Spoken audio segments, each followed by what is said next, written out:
what are the charges and how serious are they? And in particular, can you address this one, conspiracy against the United States? What does that mean?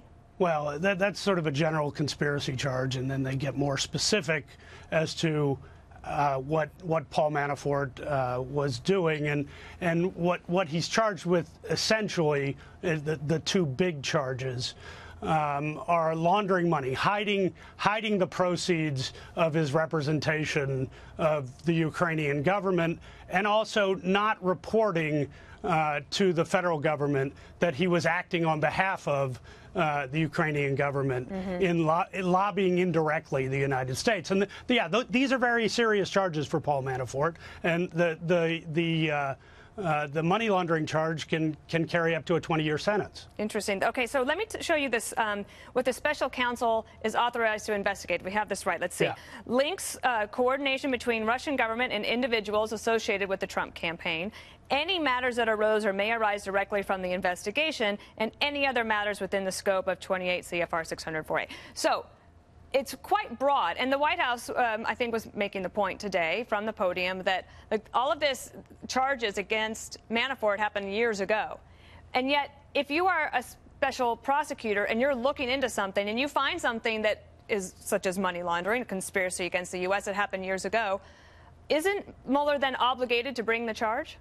So what, Dana, this doesn't tell us much about Russian interference with the election, but it tells us something about the investigation into that interference. And yes, I mean, what the special prosecutor is likely doing here is putting pressure on someone he knows was at the center, or feels like was at the center of this relationship with Russia, and trying to get use criminal charges as a way of trying to get cooperation from Manafort. Whether that's going to work or not remains to be seen. So, and then on this guy, George Papadopoulos, sounds like a Seinfeld character, right? A little bit, but obviously a serious one indeed. And there's a footnote at the end of the indictment that basically talks about this senior campaign advisor. This could end up being nothing, or it could be something very significant. I'm interested in your thoughts on the timing. So we know all weekend that indictments are coming. We found out early this morning it was Manafort and Gates. Right. So everyone's like, okay, well, there's obviously no collusion here with Russia. And an hour and a half later, the Mueller team says, I mean, actually, we have this one, too. Okay, yeah, this is like their trump card.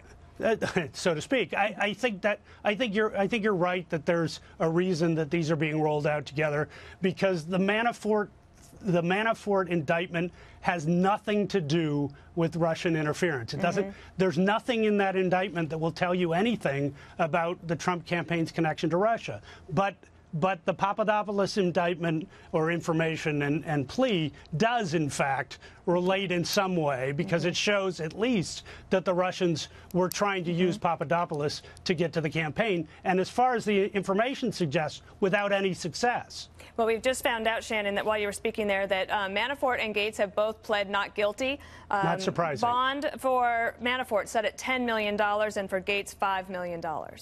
Any thoughts on that?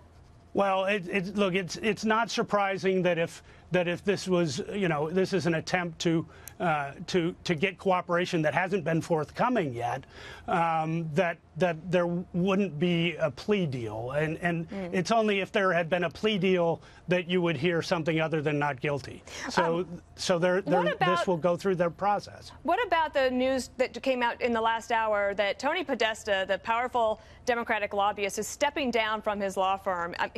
We found out a couple of weeks ago that he also had been investigated because he might be, I guess, this company A or B that you read about in the indictment with Manafort and Gates. I'm not sure. I haven't heard about that. What I will tell you is that in looking at the foreign registrations for this Ukrainian company, the Podesta Group name comes up. That's right. And then what's next after this? Do you think that Mueller is close to being finished with this investigation? The White House, Sarah Sanders just actually said that from the White House podium.